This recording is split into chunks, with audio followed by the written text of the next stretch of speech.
For the first time in over a decade, a new Lord of the Rings film is gracing the silver screen, and here at Zorpazorp, I have been swept up by the Rohan hype train. Last month, I began work on the latest slice of the biggest wargaming board in YouTube history, as I finally set out to craft the landscapes of Rohan. Helm's Deep is already looking amazing, and only one video away from being fully finished. And last week, we made a start on Edoras, the capital of Rohan, and an essential part of any Rohan landscape. The final board is going to span the entire kingdom of Rohan in one massive layout, from Edoras over the plains to Helm's Deep, across the fords of Isen, all the way to Isengard. But I know you guys love to see fully finished boards, so in this one single video, we are going to see an entire section of this board completely finished. And there's no better way to celebrate the Rohan-themed anime than to build the inner court of the palisade fortified city of Edoras. Last week, we made a start on the lower city of Edoras, plastic bashing some of Games Workshop scenery kits, and began building our arsenal of Rohan buildings to populate the areas of Edoras surrounding the lower slopes of the main rocky outcrop close to the outer palisade walls. But up on the top of the hill, we face a much greater challenge. The upper city, or the royal court, dominated by the Hall of Meduseld along with the royal stables and a whole host of other buildings, was actually built on location at Mount Sunday in the South Island, and to get this massive diorama as screen accurate as possible to that original set, I jumped on Middle-earth Airways and flew over the Misty Mountains and landed in Wellington, the heart of Middle-earth in Aotearoa, New Zealand, and headed back once again to the lovely folks at Wētā Workshop. Now, these amazingly talented crafters obviously worked on the original Bigatures on Lord of the Rings, and in the years since, they have been releasing just a huge range of stunning collectibles of Middle-earth environments. And this week, they are releasing two stunning collectibles: a limited edition Edoras environment focusing on the entire region of the city that we want to build today, and an open edition of the Golden Hall of Meduseld. Just like the Grey Havens and Helm's Deep projects, Wētā Workshop have given me access to the most essential parts of their crafting journey so that we can make the most screen-accurate dioramas since the original Bigatures. Now, unlike the Grey Havens and Helm's Deep, which were built back in the late 90s as actual filming Bigatures, Edoras was only built as a set. So the artisans and sculptors at Wētā Workshop had to recreate the city of Edoras for their collectible from a whole host of behind-the-scenes photographs, set plans, and reference, and they have done an incredible job.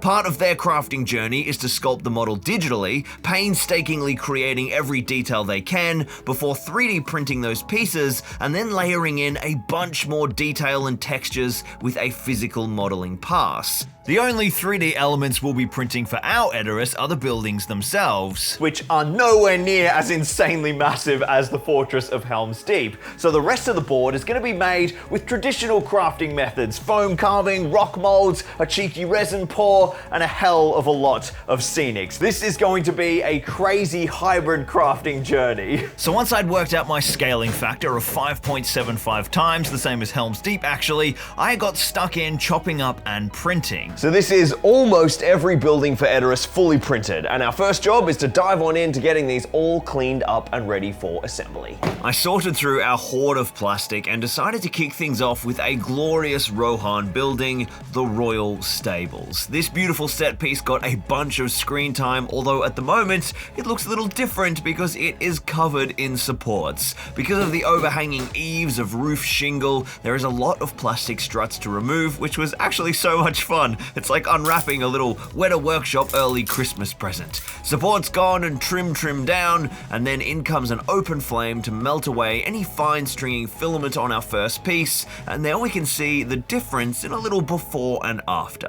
The stable has three structures: the two wings and the central tower. The tower has a lot of extra support beams as well to keep all of the overhanging timber gabling detail printing up nicely, and then once the entire building and the little stone foundation it sits on was cleaned up, I used my multi-tool to convince the pieces to fit together nicely and glued them in place with liquid nails. Next, I slapped them on the table outside and gave them a big prime in automotive filler. This paint helps to fill in our layer lines, really important for this timber printing, and also bonds beautifully to the shiny FDM plastic for a great foundation for our paintwork. Now, one challenge that we usually face when working with these upscaled files is that some of the detail in things like stonework gets out of proportion, and then grout lines and recessed detail get greatly exaggerated. On Helm's Deep, we solved this problem by grouting the stonework, which turned out to just looking amazing. So I did the same here on the stone foundation with some polyfiller, but on the main building, the timber paneling and the beams have actually adjusted beautifully to the bigger scale, but the wooden roof shingle has not. So I jammed a bunch of filler all over the roof. The key here is to keep this filler deep in the recesses. We just want to feel out that depth profile between all of the shingles that was essential for the collectible to get that detail to read at a much smaller scale. But we don't want so much filler that the shingles lose their individuality. With the shingle looking ace, it's back to the table out in the garden for our real primer. Dark grey all over in a nice thick coverage, and then a really subtle zenithal accent with light grey, kind of spritz sporadically from the top to start building up that texture in our wood grain and accent the raised details. To further build up all of that high detail on the model, I then grabbed some light grey with a brush and overbrushed the entire model from the stone foundation up the wooden paneling and onto the shingle. Really over accenting the various raised details is going to be clutch for our next layer, because out comes the airbrush. There is no better way to get realistic looking wood than to use washes through the airbrush as a filter over a dry brushed grey profile. That way the wash dries naturally in kind of different concentrations across that dry brush prime. It just looks so effective. But the real key, of course, is mixing the right color for the timber. Using Citadel washes, I mixed Seraphim Sepia with a touch of Athonian Camo Shade and Agrax Earth Shade for a light brown wood tone with a subtle hint of green running through it, and then thinned that down and applied it kind of liberally all over the wooden paneling and beams. The green undertones running through the brown just really helps to kind of liven up the wood tones, and I don't know what it is about it, but it just makes it look very realistic. Keeping this thin and building up the color in multiple passes gives great control in adjusting the various hues and tones of the various timber sections. Already, this is looking great, but up next is our roofing, which is actually very close in color to the wooden paneling if we look at the set photos. So over the grey foundation, I just grabbed some bone and dry brushed in a nice, bright, slightly warmer highlight. I actually really dig the way this looks at the moment, but of course these shingles are also meant to be kind of sun-bleached timber, so I need to find some sort of tone that honors the fact that they're made from wood, but also keeps a bit of contrast between the shingles and the wooden beams. My weapon of choice was just straight Seraphim Sepia thinned down. For some reason, when this wash thins, the hue changes a fair amount. Instead of kind of that yellow orangey top highlight, it becomes more of a light reddy brown, and keeping it thin allows me to get it really kind of light and desaturated when I apply it through the airbrush. And without the green in this layer, it still honors the original scheme of the set piece whilst having some contrast with the wooden paneling, which really helps the model read to the eye at this scale. I then built up some of the green tones on all of our doors. And then it's gold time, baby, which means it's time for Sharpies. My goodness, this was fun. All of the beautiful detail from the collectible just looks glorious, and with a bit of gold to liven it up, it just adds so much to the whole piece. A wash of Agrax Earthshade to blend the Sharpie into the overall scheme, and then I slapped down some black wash on the stone foundation that we'll use later, and left it all to dry. So with the stables a successful guinea pig, it's time to knock out the rest of our structures. Another 6 Rohan buildings of all sorts of different shapes and sizes, and boy was this a massive cleanup job. There is just so much beautiful detail that I really supported these like crazy, but all the cleanup was worth it because they've come out just gloriously. A bunch of the buildings needed some light assembly, mostly timber and stone foundations that I had printed in separate pieces to save on filament, so some liquid nails to hold them together, and then one last special set of prints, the stone foundation for Meduseld.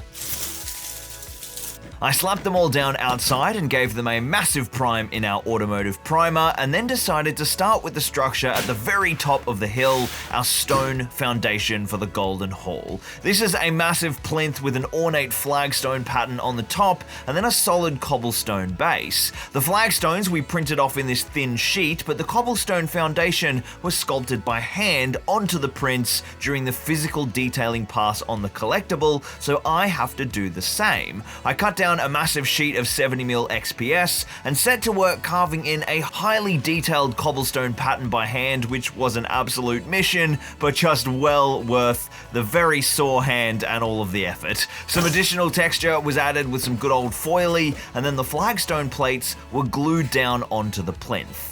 Once a whole bunch of polyfiller had gone down to fill in all of those exaggerated grout grooves and blend the flagstones with my carved cobble, the piece was just looking amazing. With the filler out, I sealed a few of the dodgy gaps here and there on all the other buildings, and then it was back out to the garden to give them all a massive prime, just like our first test building. Dark grey, and then a zenithal with light grey. I did hit the foam with some brushed on primer first to protect all of my glorious carving from the eating spray paint. Back inside, I grabbed the airbrush and a couple of various hues of grey and started picking out random rocks and flagstones in different colours to build up some varied undertones and start kind of establishing that nice natural variation in the colour work of our rocks. This was done on the main metacelled plinth and all of our smaller rock foundations, and then to blend those undertones into the rock face, the stonework was then dry brushed heavily. Once that was dry, the big old heavy black wash ties all the stonework together just beautifully and is savage on the flagstones, making all of that recessed detail absolutely pop. With the boring foundations out of the way, it's time to tackle our buildings, who all got the exact same scheme as our stables. So let's meet the gang. Up first, we've got this awesome T-shaped longhouse we can see behind Grimmer here, 2 doors with little stairs and then some beautiful gabling. Then a lovely little dwelling just there behind Aragorn, which sits up on a stony plinth. Another small dwelling with a chimney vent and a lovely carved boar gable detailing. An epic large hall with a cool kind of tower and a basement that kind of plunges down into the mountainside of Edoras. And a massive mead hall just in behind our 3 hunters there. This one is a monster. Stone foundation, timber detailing, gorgeous. I've had like 7 hours sleep in the last 3 days. I was painting till 4 AM last night to try and get all these wood tones done, and I'm stuffing up left, right, and center. I mixed up the wash wrong for all of this timber, and it is way too red. I spent 2 days perfecting this amazing like wood tone recipe earlier in the week, and now I've just gone and completely wasted all that work by mixing the wash wrong. God, I'm so tired. This is why you shouldn't be crafting at 4 AM in the morning. You make stupid mistakes. Hilariously, I actually then found an entire extra building that I'd left behind in my office, so I got him all ready for painting and then tested out an adjusted wash recipe, and once that was working, grabbed my dry brush and just murdered the old paint job, hitting the pieces with a lot of grey and only leaving that kind of yellowy brown filter in the recesses, and then applied the new wash, and I realized the major error that I'd made wasn't actually the mixing ratio, it just wasn't diluted thin enough. Strangely, with Seraphim Sepia, whenever I thin it down, the hue actually changes. I don't know, some weird, bizarre pigment property. It actually goes like more red-brown than yellow-brown when you thin it.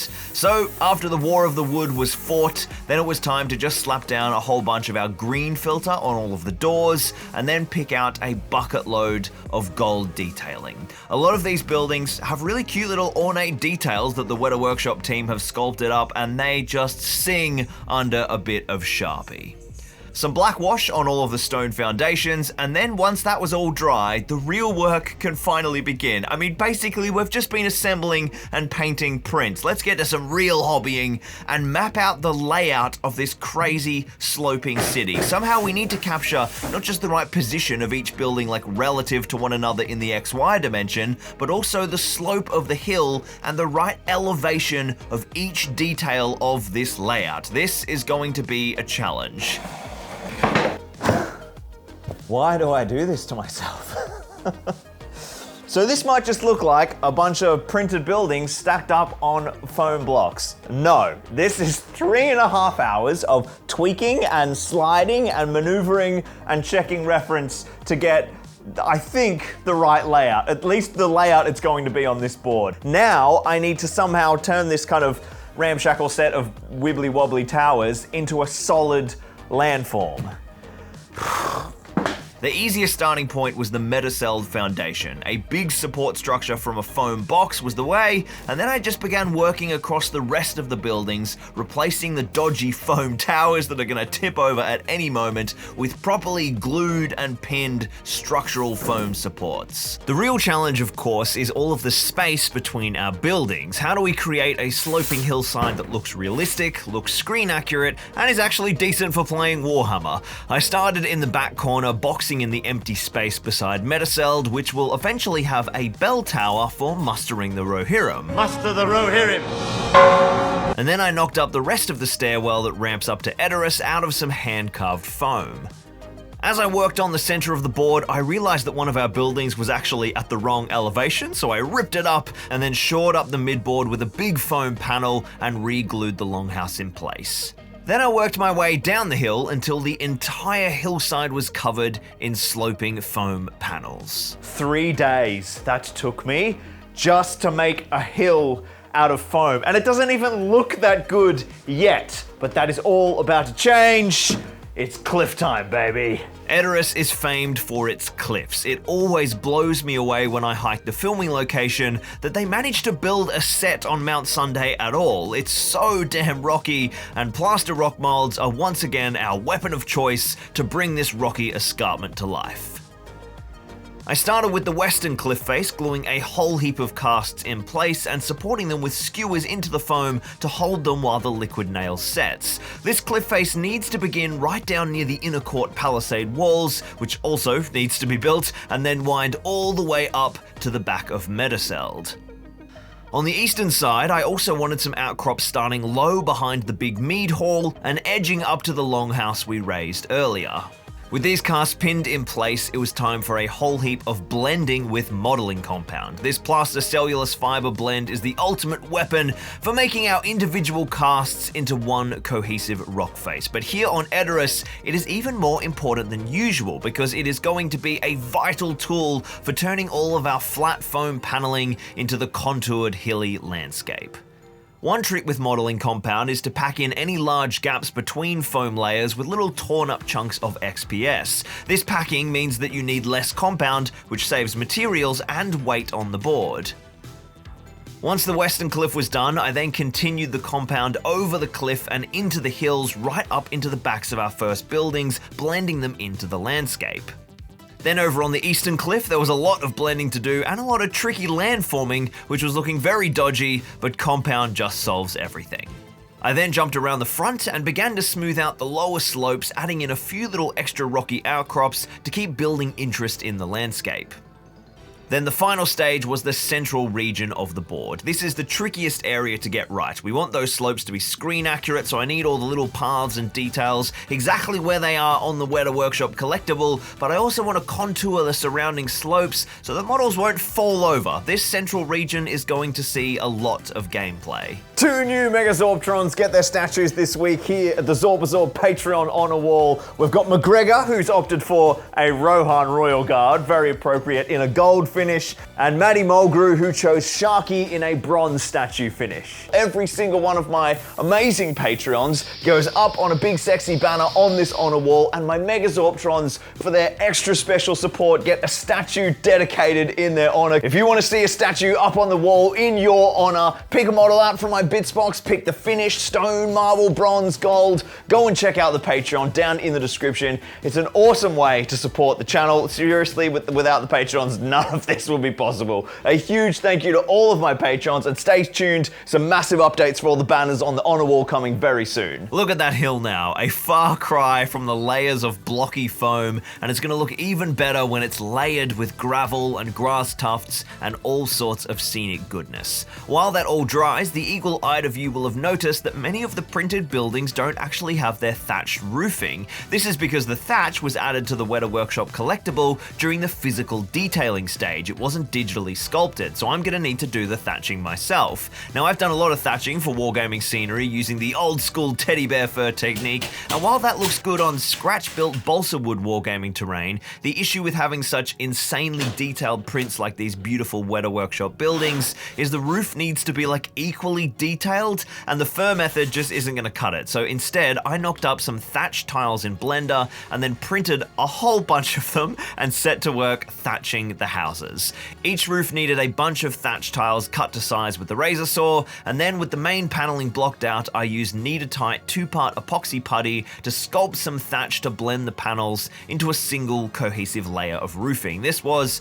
a monster process, but it was just so well worth it. But like everything so far on this huge board, it took way longer than I expected. Painting time, and up first is dark grey with a highlight overbrush in light grey on all our unprimed stone, and over our thatched roofing to cover up the green stuff and acrylic filler. Then with the landforming dry, I grabbed some brown craft paints and put down some simple base tones to cover all of the ground areas. The vast majority of this is going to be covered by grouts and scenics, so this is really just a backup to banish any foam peeking through, and then it's on to painting the thatch, which is simply just layered dry brushes with bones to build up a really nice creamy highlight, which I then also use to give the earthy browns a little highlight accent on the ground forming, and then seraphim sepia through the airbrush to give the roofs that beautiful golden yellow tone we all know and love for Rohan buildings.